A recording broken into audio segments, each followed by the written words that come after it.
Assalamualaikum warahmatullahi wabarakatuh. Ahlan wa sahlan. Kaifa haluk? Sabahul khair. Semoga kalian dalam keadaan sehat walafiat. Amin. Allahumma amin. Dalam kesempatan kali ini kita bertemu lagi dalam mata pelajaran fiqih untuk Madrasah Sanawiyah kelas 9 semester Gasal. Kali ini kita masih bab 1, tapi sudah di bagian kedua, yaitu tentang bab kurban nantinya yang akan kita bahas kali ini. Tentunya dengan saya Pak Fatur dari MTS NU 04 Muallimin Waleri. Oke. Di bab 1 ini kita babnya adalah diantaranya penyembelihan, kurban, dan akikah. Nah, kita lihat gambar-gambar sebagai persepsi kita. Di bagian 2 ini kita akan membahas tentang kurban.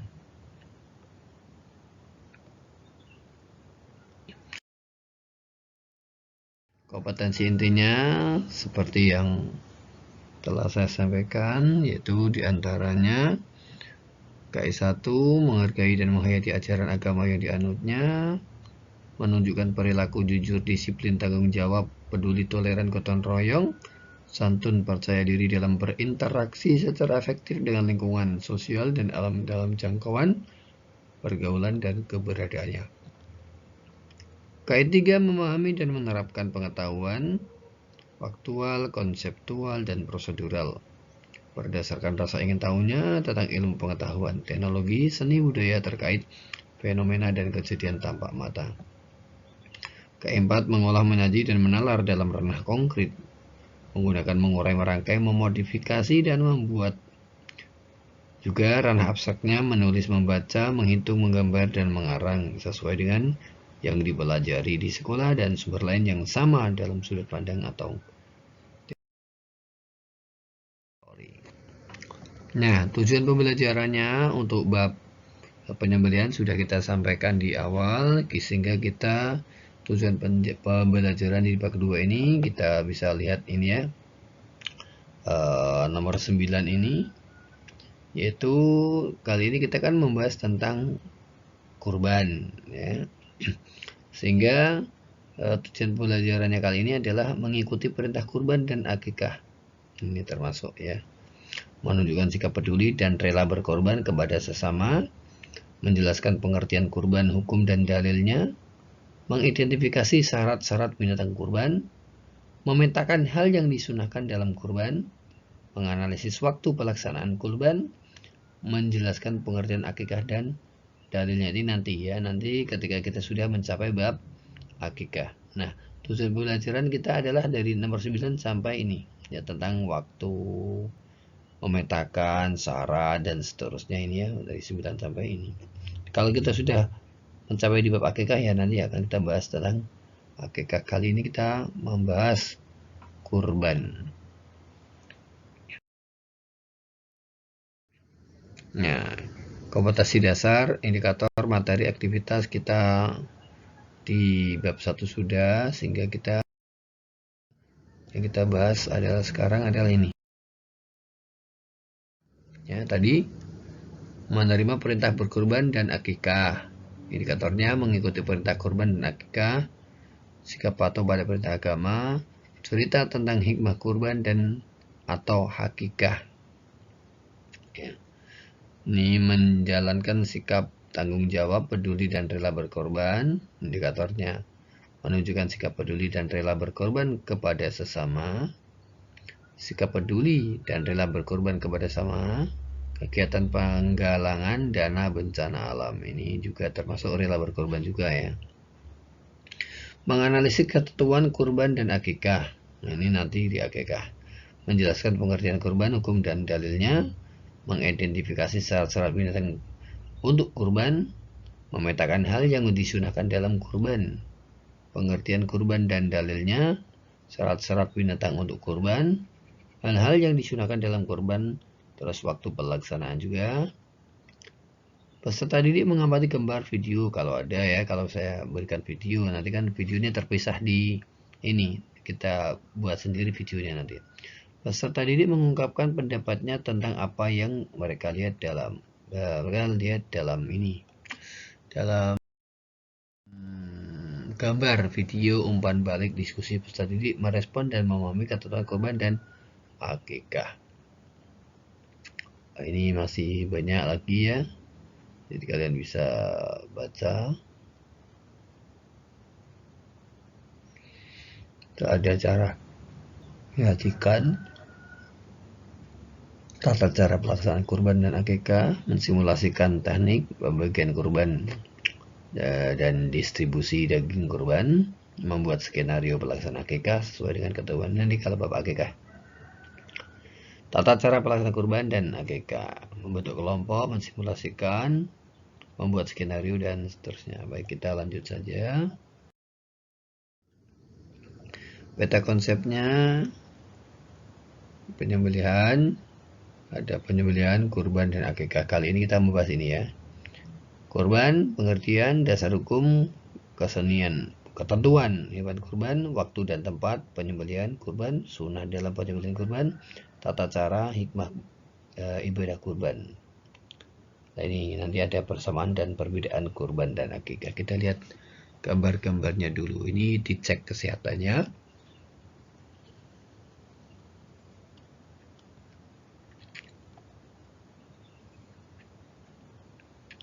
Nah, ini ada onta.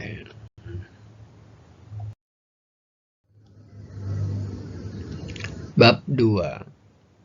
Di bab 1 sudah kita bab penyembelihan, sekarang bab 2 yaitu tentang kurban. Bagi umat Islam, kurban adalah ibadah yang diperintahkan oleh Allah Subhanahu wa taala. Bahkan sejak Nabi Adam sudah ada syariat kurban. Hal ini dapat diketahui dari kisah Qabil dan Habil, dua putra Nabi Adam alaihissalam, di mana kurban salah satu dari mereka tidak diterima karena unsur ketidakikhlasan. Demikian juga dengan peristiwa Nabi Ibrahim dan putranya yang bernama Nabi Ismail alaihissalam. Keduanya merupakan hamba Allah yang taat dan pantas untuk diteladani.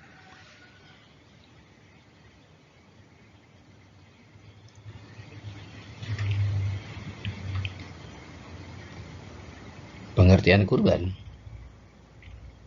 Kata kurban, kurban berasal dari bahasa Arab quriba yaqrabu kurbanan, yang berarti dekat.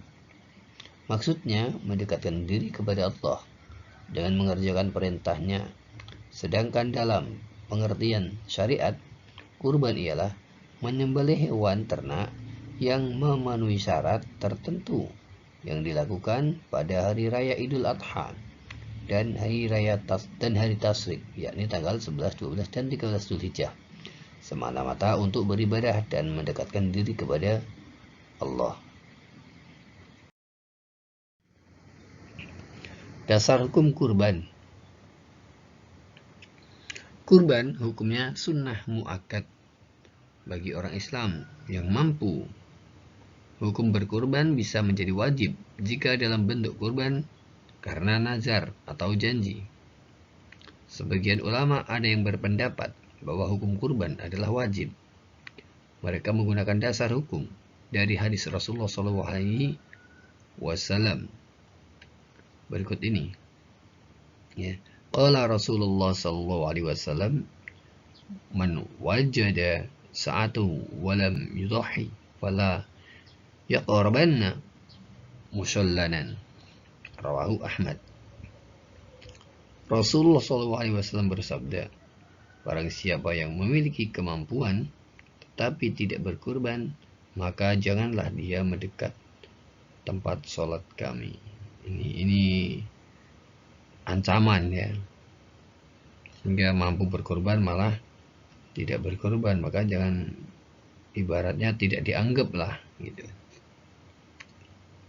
Nah, namun menurut jumhur ulama Syafi'iyah bahwa hukum kurban adalah sunnah muakkad bagi yang mampu dan memenuhi syarat.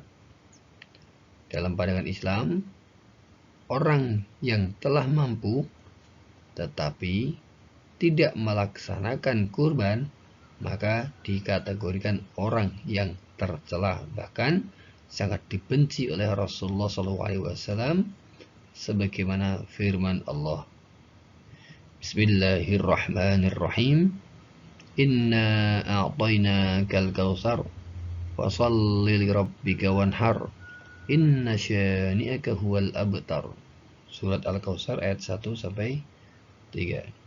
Artinya, sesungguhnya kami telah memberikan kepadamu nikmat yang banyak, maka dirikanlah sholat karena Tuhanmu dan berkorbanlah. Sesungguhnya orang-orang yang membenci kamu dialah yang terputus. Al-Kautsar 1 sampai 3. Dan hadis Nabi sallallahu alaihi wasallam, An Ibni Abbas qala qala Rasulullah sallallahu alaihi wasallam, kutiba alayya an-nahru wa lam yuktab alaikum. Rawahu Daruqutni. Dari Ibnu Abbas radhiyallahu an, ia berkata, Rasulullah sallallahu alaihi wasallam bersabda, aku diperintahkan menyembelih kurban dan kurban tidak wajib bagimu. Daruqutni. Ketentuan hewan kurban. Jenis hewan yang boleh digunakan untuk berkorban adalah dari golongan bahimatul an'am, yaitu hewan yang diternakkan untuk diperah susunya dan dikonsumsi dagingnya, yaitu onta, sapi, kerbau, domba, atau kambing. Seekor kambing atau domba hanya digunakan untuk kurban satu orang. Ini ya. Sedangkan seekor unta, sapi, atau kerbau bisa digunakan untuk kurban 7 orang. Sedangkan hewan yang paling utama untuk berkurban secara berurutan ialah unta, sapi, dan kambing atau domba. Ini kerbau juga bisa ya ternyata ya, kerbau.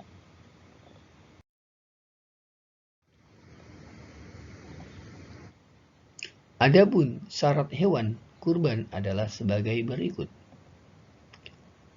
Pertama, yang cukup umur, ya, yaitu unta berumur 5 tahun memasuki 6 tahun. Yang kedua, ini yang cukup umur ya, sapi dan kerbau berumur 2 tahun memasuki 3 tahun. Kalau kambing berumur 2 tahun yang memasuki 3 tahun. Domba umur 1 tahun dan memasuki 2 tahun. Jadi paling banyak ini unta. Unta 5 tahun masuki 6 tahun. Sapi 2 tahun masuki 3 tahun. Kambing 2 tahun masuki 3 tahun. Sama, sapi kambing sama ya. Domba 1 tahun dan memasuki 2 tahun. Sedangkan yang tidak dalam kondisi cacat, yaitu matanya tidak buta, kategorinya di sini ya. Sehat badannya, kakinya tidak pincang, badannya tidak kurus kering, harus gemuk. Ini kayak ini kan gemuk ini ya, ini gemuk ini, gemuk ini perutnya, ini juga gegah ya, kayak kambing petarung itu.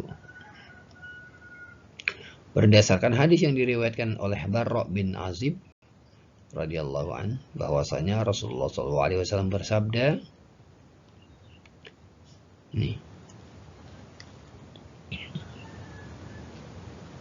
la yajuzu ya min ad-duhaban al-awra al-bayyin awruha wal arja al-bayyin arjuha wal marida al-bayyin maraduha wal ajfa allati la tunqi. Rawahun Nasa'i. Waktu dan tempat penyembelihan kurban. Waktu yang sah untuk menyembelih hewan kurban adalah 1. Pada hari raya Idul Adha, yaitu tanggal 10 Zulhijjah, setelah sholat Idul Adha. Hal ini berdasarkan riwayat dari Barra' bin Azib. Ia berkata, an Jubair bin Mut'im radhiyallahu an, anna Nabiyya sallallahu alaihi wasallam qala kullu ayyamin tashrik. Ya. Jadi artinya Jubair bin Mut'im radhiyallahu an bahwasanya Rasulullah SAW bersabda, setiap hari tasyrik adalah waktu untuk menyembelih hewan kurban. Hadis riwayat Baihaqi. Selanjutnya waktu tempat penyembelihan, ya. Tempat menyembelih sebaiknya dekat dengan tempat pelaksanaan sholat Idul Adha. Hal ini sebagai sarana untuk syiar Islam. Sebagaimana hadis Nabi Shallallahu Alaihi Wasallam, karena Rasulullah Shallallahu Alaihi Wasallam yadbahu wa yanharu bil musalli.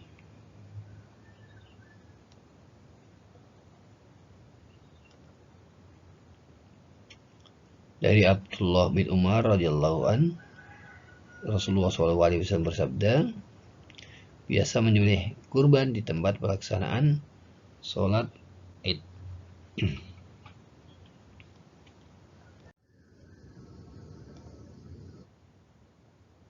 Sunnah dalam menyembelih hewan kurban.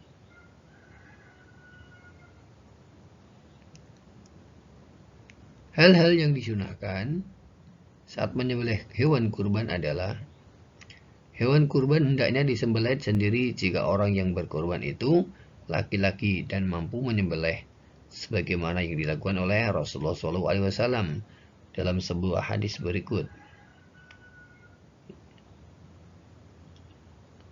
An Anas radhiyallahu an qala duha Rasulullah SAW bikabshaini amlahaini aqranaini wa dabahahuma biyadihi wa samma wa kabbara wa wada'a rijlahu ala sifahihima. Rahul Bukhari. Dari Anas radhiyallahu an, beliau berkata, Rasulullah SAW berkurban dengan 2 ekor kambing yang putih dan bertanduk.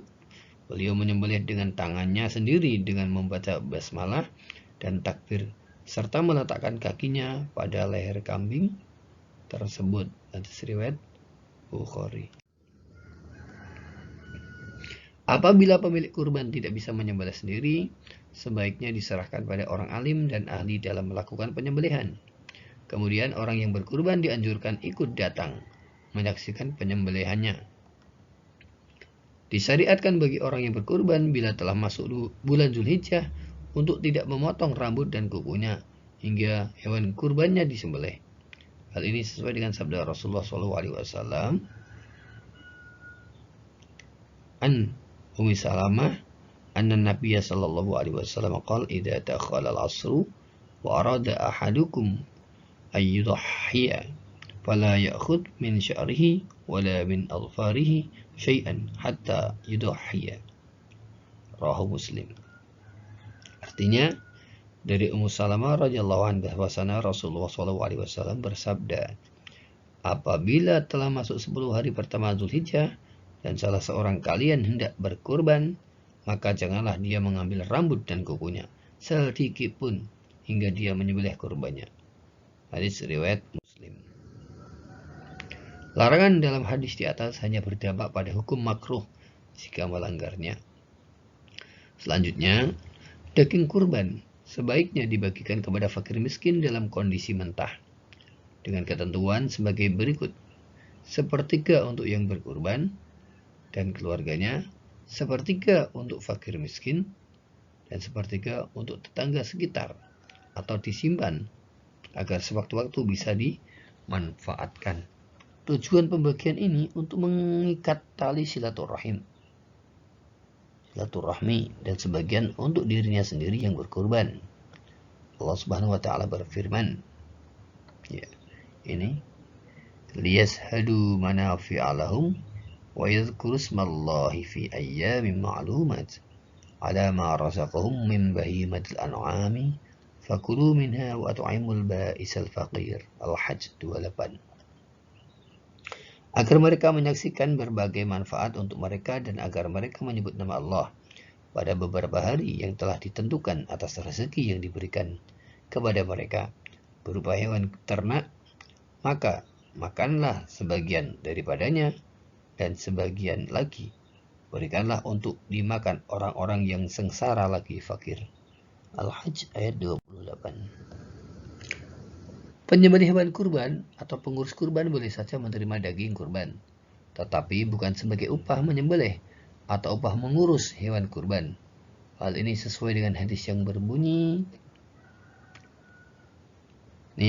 an Ali yang qala amarani Rasulullah SAW an aquma ala butnihi wa an atasaddaqa bilahmiha wa juludiha wa ajillatiha wa alla a'tiyar jazzar minha qala nahnu nu'tihi min indina. Rawahu Muslim. Dari Ali radhiyallahu anhu ia berkata, Rasulullah SAW memerintahkanku untuk mengurusi unta-unta kurban beliau. Aku menyediakan daging, kulit, dan jilalnya. Kulit yang ada pada punggung unta untuk melindungi dari dingin. Maksudnya jilal itu ya. Aku tidak memberi sesuatu pun dari hasil sembelihan kurban kepada tukang jagal. Beliau bersabda, kami akan memberi upah kepada tukang jagal dari uang kami sendiri.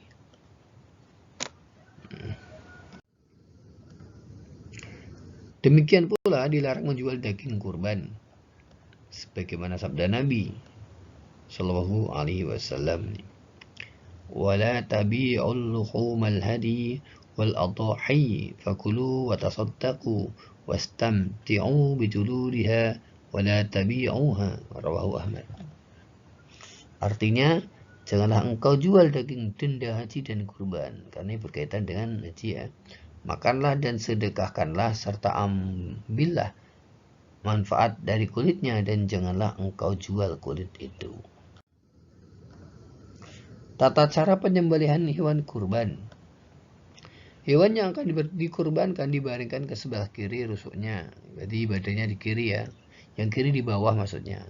Dengan posisi mukanya menghadap ke arah kiblat, mukanya diiringi dengan membaca doa Rabbana taqabbal minna innaka antas sami'ul alim. Ya Tuhan kami, terimalah kiranya kurban kami ini. Sesungguhnya Engkau Maha mendengar lagi Maha mengetahui. Terus tata cara selanjutnya penyembelihan meletakkan kakinya yang sebelah di atas leher hewan agar hewan itu tidak menggerak-gerakkan kepalanya atau meronta-ronta saat disembelih itu. Penyembelih melakukan penyembelihan sambil membaca Bismillah, ya Allahu Akbar. Dengan nama Allah, Allah Maha Besar.